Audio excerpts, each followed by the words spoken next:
So, Guy, you've recently penned a blog post on growth consultancy on the Inspike webpage. Now, I thought it might be a really interesting conversation to dive into what growth consultancy is, what growth partners do.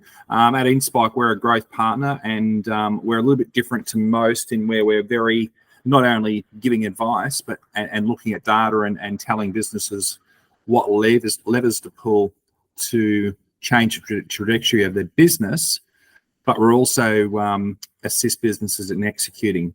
So there's a lot of facets here I want to talk to you about. And look at me today as I'm a GPT prompt, but because your initials are GT, let's call me a GT prompt. A little bit of growth consultancy humor there, people. There'll be enough of that. Okay, so look, let's just dive into some questions. Let's just have a conversation around it. So the first question, can you define what a growth consultant does in simple terms and illustrate an example from recent experience within Inspike? Yeah, look, I think the growth consultancy in itself is just such a broad concept, and we piece ourselves very much as generalists in terms of how we assist. But the short, clear one here is that the difference between normal consultancy, I guess, and growth consultancy is that we are judged by success outcomes. There are intermediary metrics, but it's a bit like digital advertising. It doesn't matter how many clicks you've got. It's all about the conversions. And that's what we're here as a growth consultancy. And growing happens really in two ways. Growing happens through efficiency and reducing your mistakes and risks, and growing happens by expanding, especially from a revenue basis. So growth consultancy itself conceptually came around in probably the early 2000s when the amount of available data for businesses through the digitization and the growth of the internet became sufficiently significant that the data could drive insights and the insights could drive outcomes. And that's the steps of growth consultancy.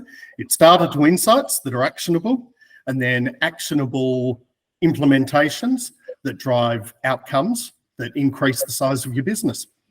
And we're seeing that a lot with how we work. Generally, our first month is really looking at the feasibility of where we can work within businesses, our partner businesses.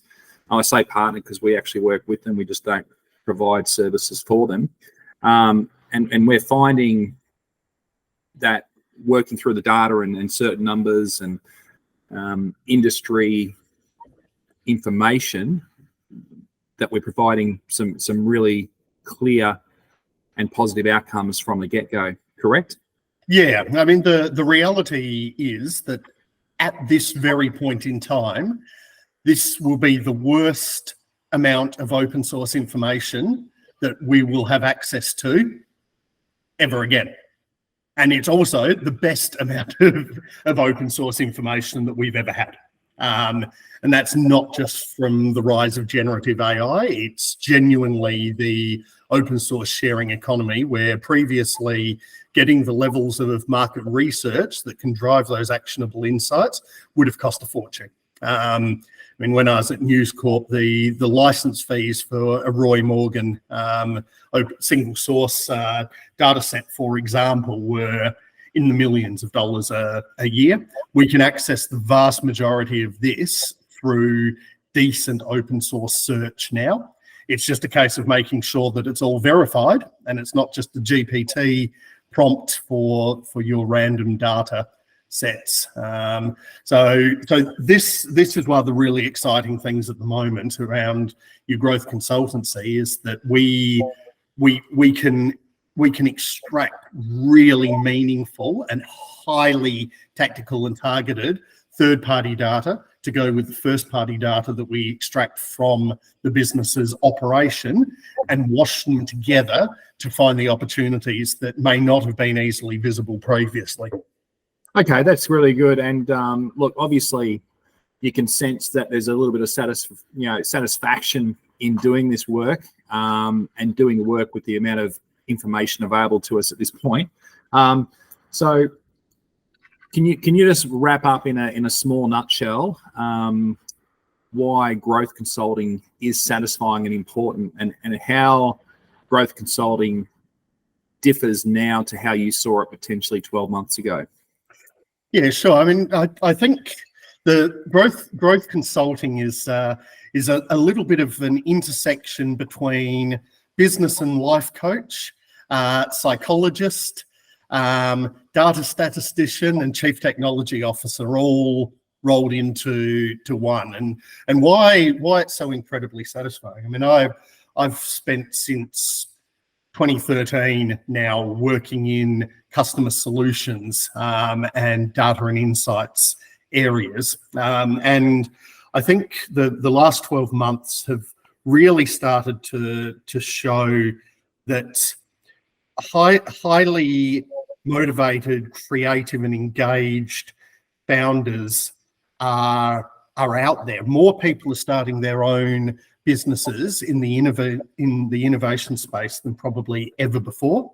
Some of it's been catalyzed by COVID and the change in working arrangements and the ability, like we are now, to be communicating via video from wherever. But it's also been spurred by the tools that are around us. And I feel as a newly minted growth consultant, as you are, we're really the partner, as you've used eloquently, but and the hand holder and the coach,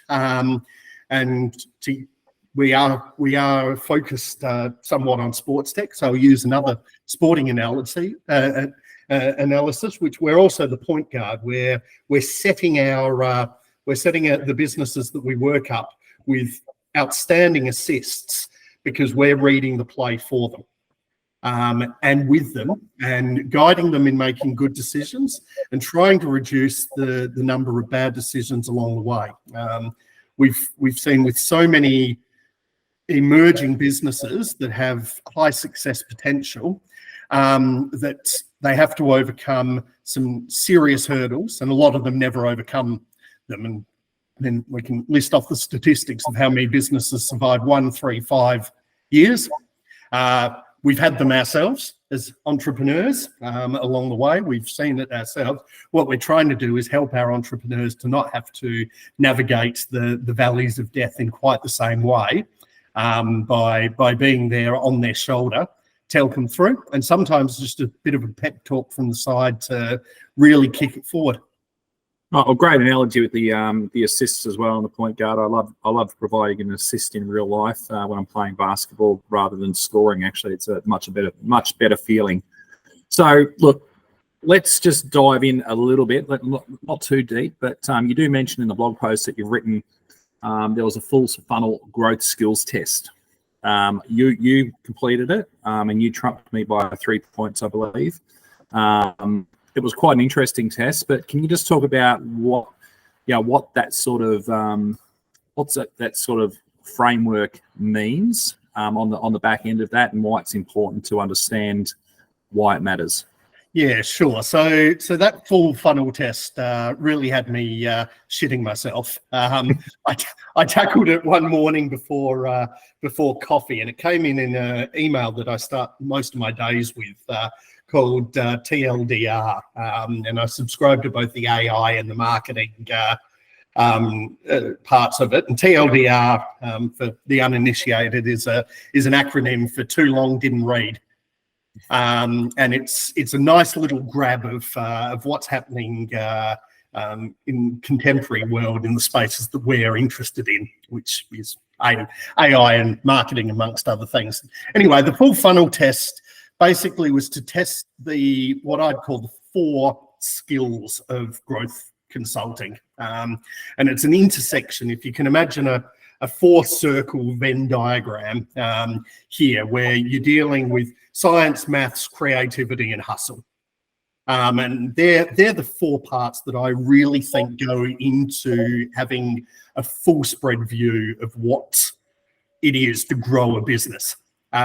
You can do it without all four, but if all four are humming, that's your engine that's going to really get you going.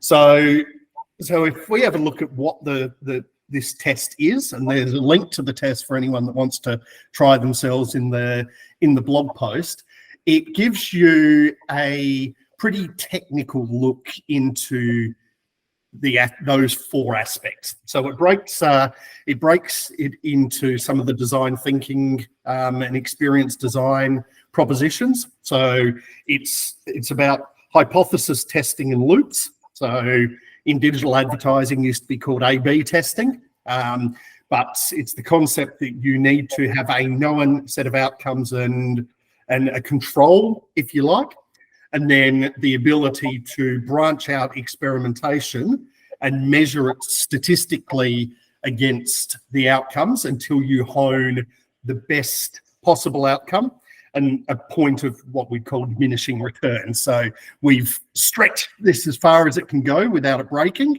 and let's leave it at that kind of pinnacle point. So you've got that.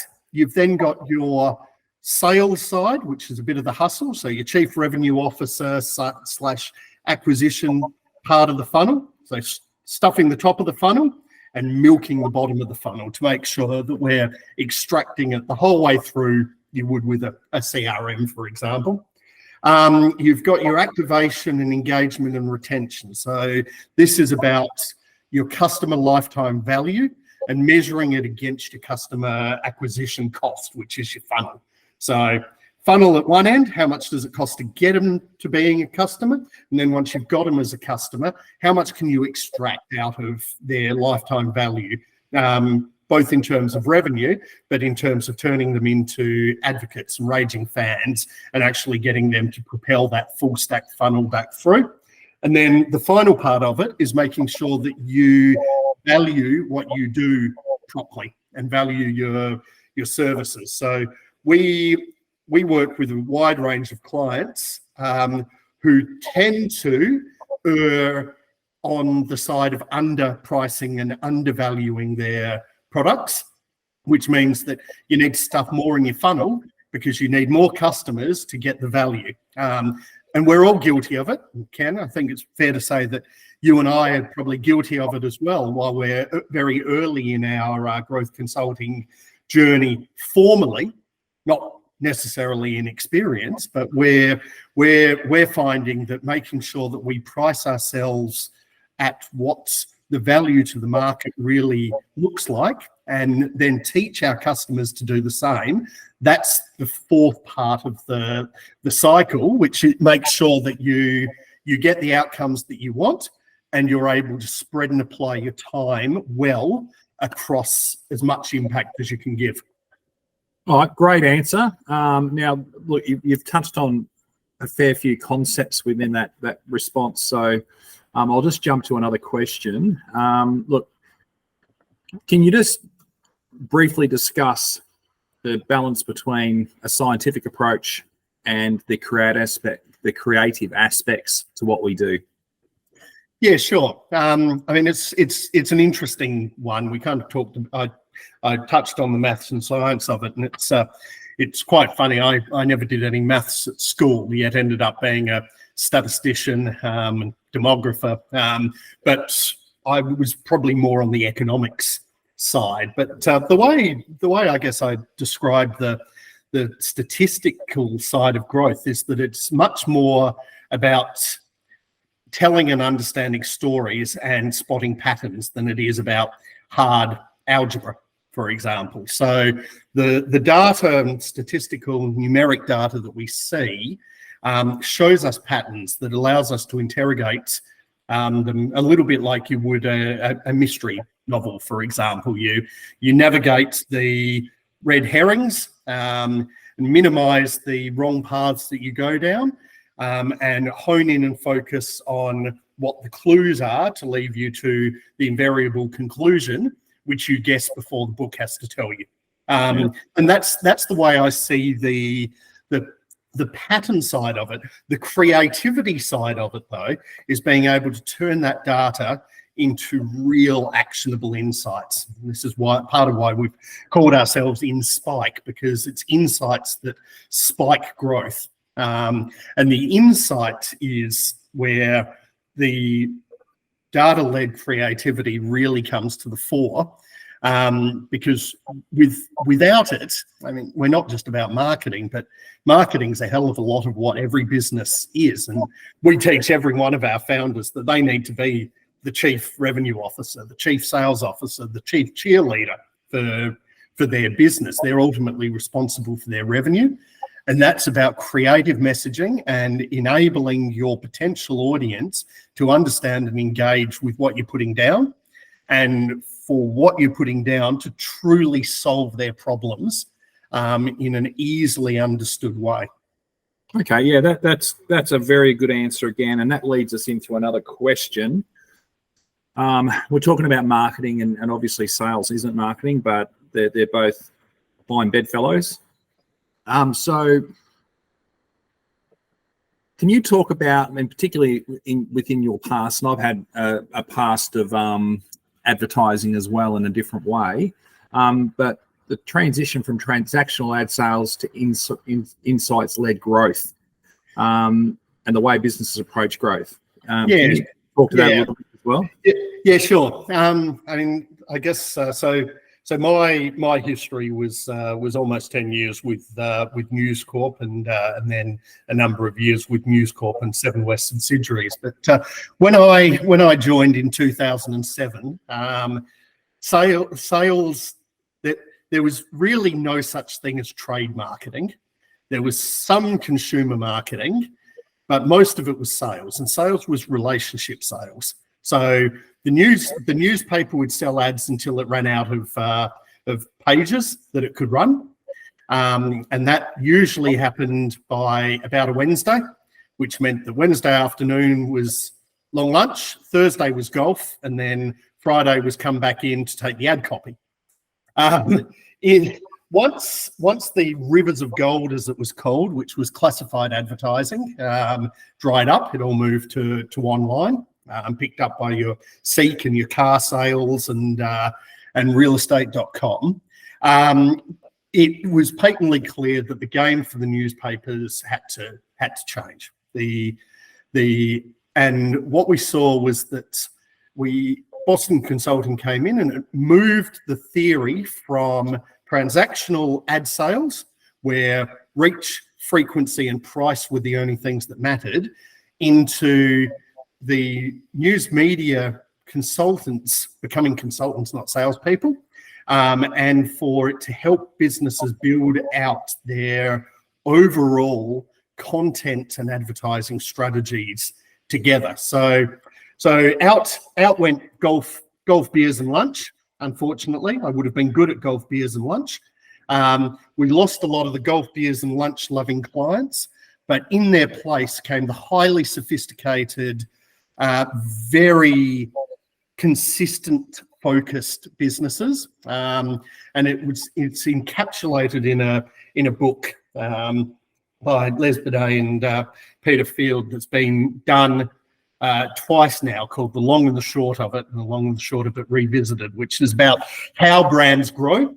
Also a book by Professor Byron Sharp at Uni SA, whereby your brand growth activities, along with your staged acquisition activities, are what creates a overall linear progression of growth success versus the stop-start that happens if you're not investing in the brand as it goes. So we recast ourselves as brand growth experts. I was the customer solutions manager with a team of 16 product managers and researchers, which was a brand new thing as well. Writing proposals, which was unheard of versus just giving a invoice. And that really was that genesis from the early 2010s onwards of sales, marketing, and research engaging in driving creativity and audience interest outside of jingles and logos. Okay, yeah, great answer. On a humorous note, I think we could actually write a book called The Long and the Short of It as well. Me being 6'6" and you being 5'8". That's another story for another day. Exactly. All right. So look, let's dive in a little bit more to the sales and marketing. So what are the common misconceptions about sales and marketing that you've encountered? Traditionally, sales and marketing was not really taken seriously, certainly not as a profession, because it's got conceptually extremely low barriers to entry. And my wife has a degree in communications and marketing, but she's probably the exception to the rule when it comes to marketers properly being qualified within it. And even then, I mean, one of the things we noticed, and I've done some lecturing, quite a bit of lecturing along the way, is that marketing theory cannot possibly keep up with marketing practice. And what happens then is that if you're in an academic realm of marketing, it needs to be verified and peer reviewed in terms of the theory of it. Now, I can tell you right now, most of marketing at the moment is going to be looking at generative AI, and there ain't much generative AI up-to-date, peer-reviewed theoretical studies out there as of yet. So it wasn't taken seriously like you would as a chartered practicing accountant or a lawyer. However, the skill set of being what I call a full stack marketer that understands the full stack funnel is that you are having to constantly recreate, engage. You're living the training 70-20-10 rule, which is 70% of your learning needs to be generated by yourself, 20% by your peers and mentors, and 10% in classroom kind of learning style. You've got to be constantly engaging. And this is where growth consultancy starts to really play a role, because your founders are having to consume enormous amounts of information across a whole gamut of the skill sets required for a founder. And most of the founders are still performing lower level tasks because that's the nature of a small team in the startup or scale up space. So they can't possibly be availing themselves of all of the newest information, keeping up to trend with all of the changes, let alone once you start to look at paid advertising and algorithmic changes in Meta and Google, the changes in SEO structure, now that we've got prompt-based inquisitorial processes rather than just Google search keyword processes. And that's where the modern marketer and the modern salesperson and the modern growth consultant that encapsulates that within its function starts to come in. One of the impressive things I saw with you, Ken, one of our great clients needed to do a pitch day for Department of Recreation in Victoria, and he was literally stunned after he did a pitch to us on his subject matter expert space, and you said, "Hold my beer." It wasn't a beer; it was probably a coffee, but hold my beer. Let me give you your pitch to you, how I would do it, and it was exceptional.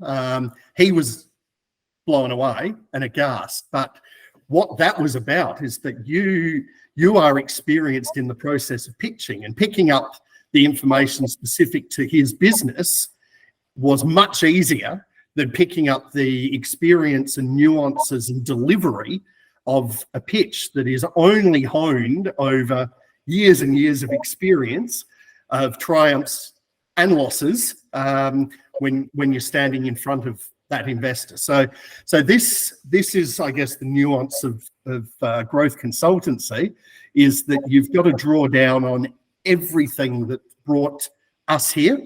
And for Inspike, I mean, we've got four proper consultancy partners, and then we've got a number of our advisors and affiliates that all bring different experience. I've got the entrepreneurial experience. You've got the entrepreneurial experience. Guy Brusher has the pathway to capital raising. I'm legally trained. He's financially trained. You're military trained, amongst other things. We've got a little bit of everything, and it's that magic in the cauldron that creates the secret sauce at the end of it. Yeah, and just a little bit on the marketing side as well. Like, as much as, and you touched on it, things are changing so rapidly. Like SEO is, I know I picked this 12 months ago, is going to rapidly change due to generative AI and the outputs that come from Google and Bing, etc. And Bing will become bigger as well, I imagine. Will take more market share. But look, SEO is changing dramatically, and technology and tools will come and go. So one thing I really like doing is going back to the masters, the people, the old school people. And one of them that I do like in the marketing space is a guy from Ogilvy's in London called Rory Sutherland. And you listen to him talk, and what you see is just a fascinating mind that's always thinking and challenging the status quo. And so if you're going to be in marketing, there's a lesson to take from that, and to try and reframe things and how to look at things. And I think the same goes for sales, looking at the old school salespeople, the OGs of the sales world, because sales is a very difficult thing if you're not very good at it or not confident, but it's a very powerful thing if you are confident. So, just a little bit of color there as well.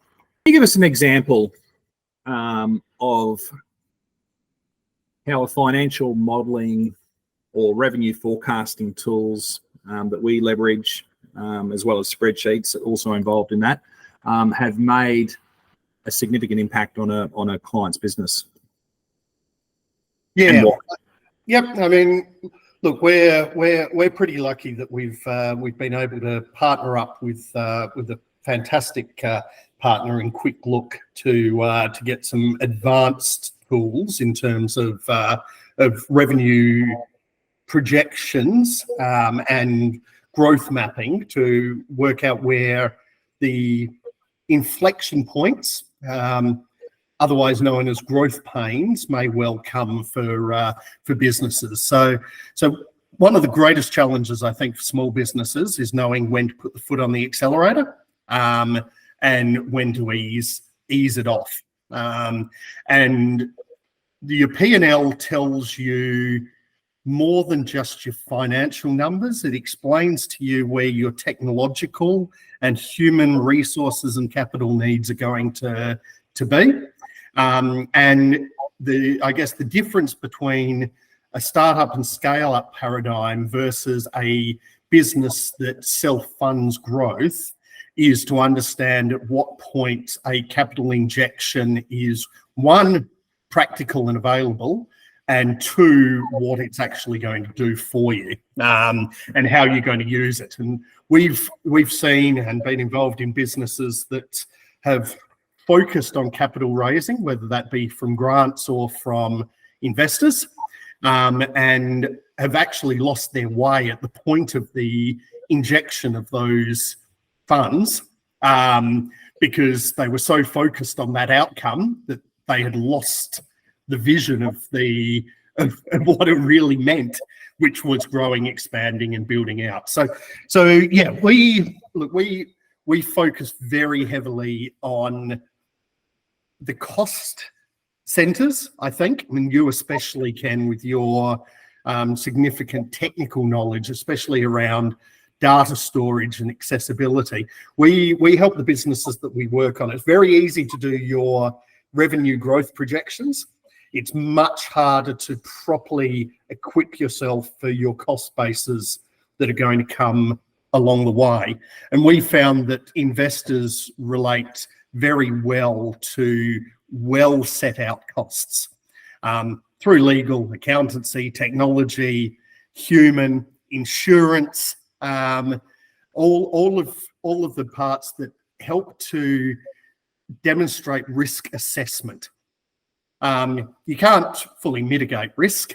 You can assess it, you can attempt to minimize it, but you need to account for it. And this is one of the things that we do quite early on in the piece, I think it would be fair to say, Ken, is really start with interrogating the numbers, because numbers are very quantitative data.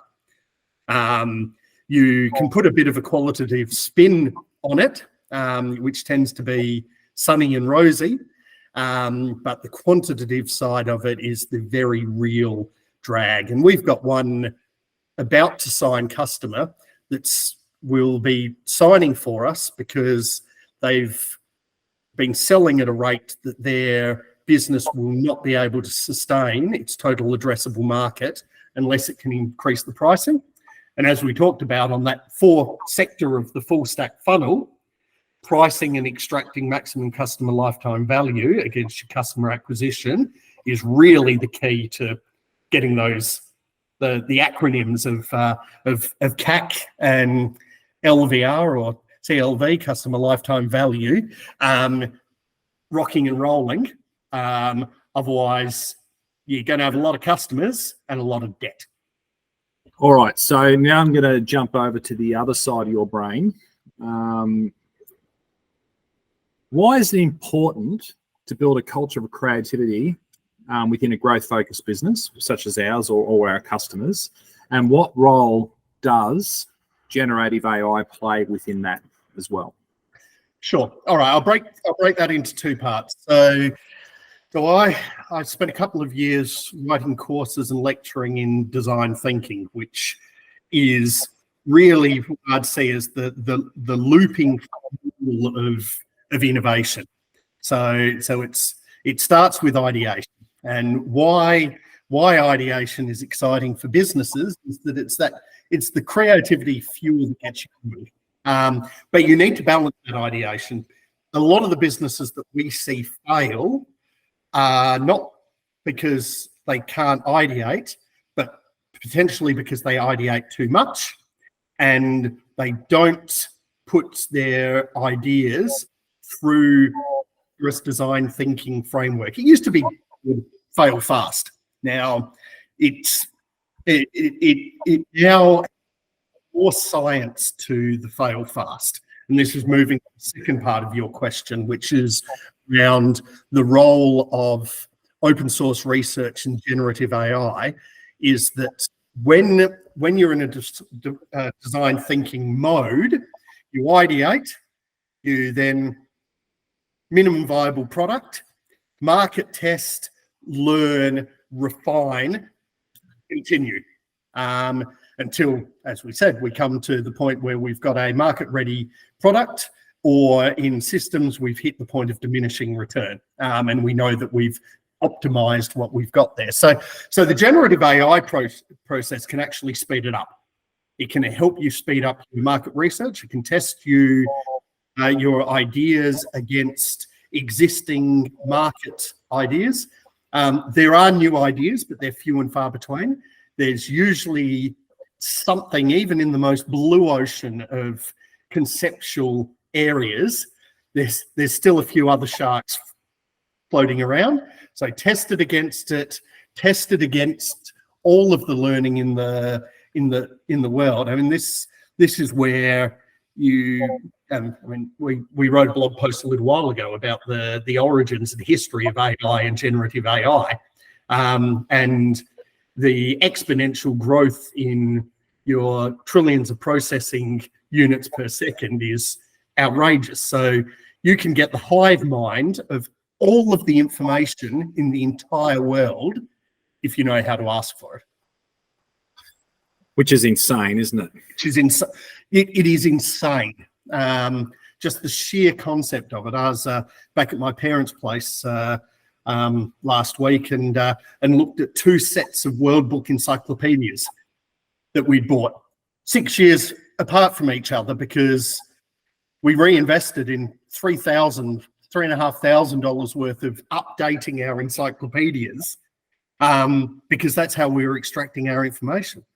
When I first went to law school, Ostly, which is the legal database, was in its 2nd year, and we were still having to use the law library. In fact, it was a 6-month course of how to find a book, and then spend about $800 a semester of photocopying. So the acceleration not just in the 20 years since I was there, but in the last 20 months is ridiculous. And I'll never take it for granted. No, I do remember, like, I look back on this as, what is it, with nostalgia. The encyclopedias. I remember we had a set of Funk and Wagnalls, 1970s versions. I can't remember the date, but I do remember pouring through them encyclopedias over and over and over. I still remember some of the images of them, actually. But yeah, it's very nostalgic. But geez, it was a long time ago, and things have changed dramatically since then.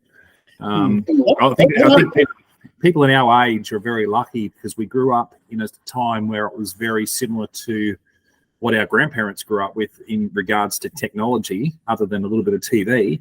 And now we've actually gone through a massive revolution over the last 30 years, potentially even 40, to where we are at the moment, which has been ridiculous. And you can even segment them down into periods of, the last 3 years has been insane again. And even the last 12 months has increased even more so. So I think we're very fortunate to sit on both sides of that.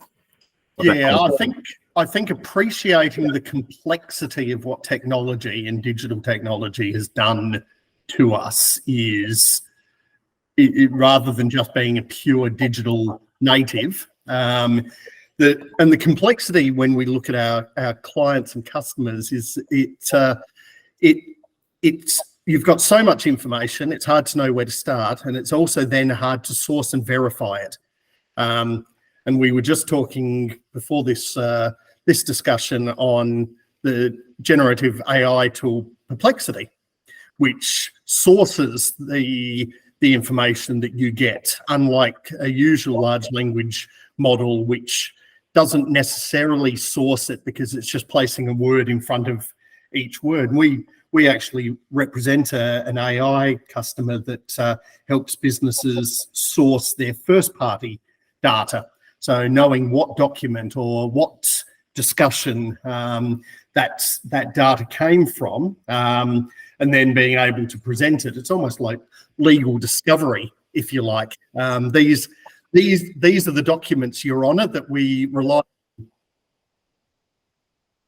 Yeah, 100%. All right, so we're starting to wind up. I've got two more questions for you. You've actually crossed over into a few of the questions I've had, and so I've removed them. So the second last question. In your opinion, what is the single most important piece of business intelligence that decision makers often overlook? Look, it's a case of, I guess, what we're specifically referring to in terms of overlook. I mean, we usually see with customers that they've got a reasonable idea about their total addressable market. They've got a reasonable idea about their competitors. I think that the biggest thing that most businesses overlook is their risk analysis and profile. So if you have a look at the biggest businesses out there, their risk awareness, not aversion, but their risk awareness and understanding the time for calculated risk and understanding the time to negate unnecessary risk is what sets them apart and what's got them to the level that they are. Everyone who sets, not everyone, most people that set out in business set out on a passion project. Something that they're personally engaged with, a problem that they're potentially solving for themselves.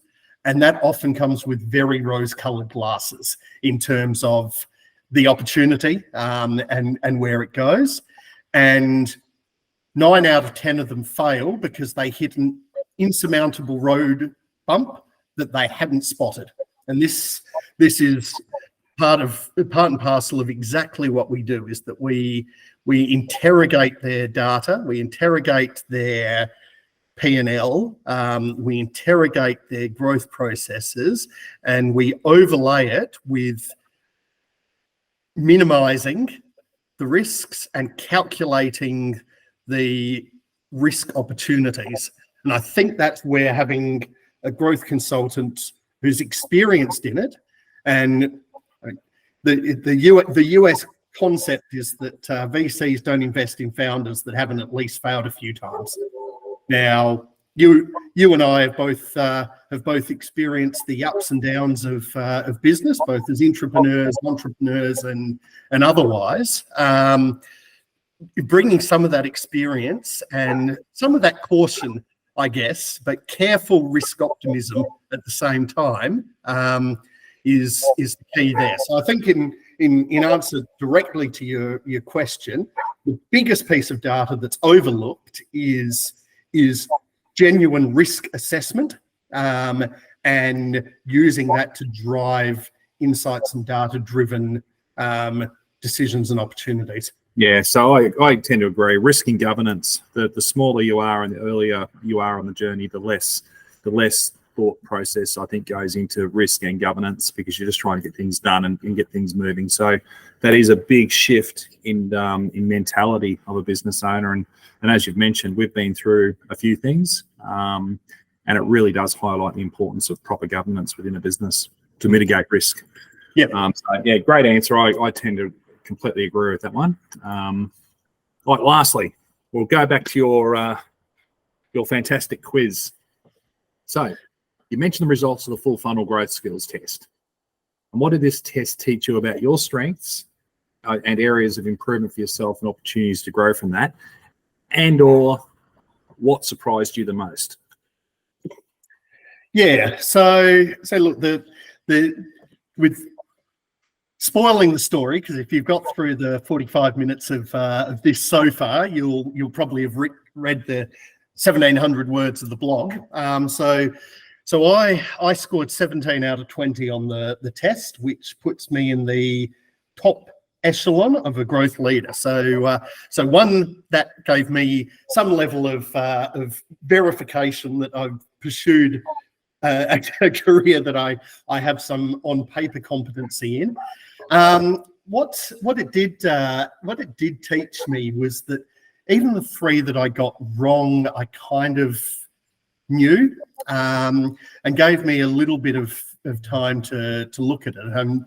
The couple of them were technical, multiple choice ones. Pick the 3 out of 4 of these loop systems things, but one of them was around the aha moment, which was interesting because I gravitated immediately to an aha moment of when you get advocacy and referral out of your customers. So the question was along the lines of what's the aha moment here for a masseuse business? Is it when you do your first massage or when you get your first referral?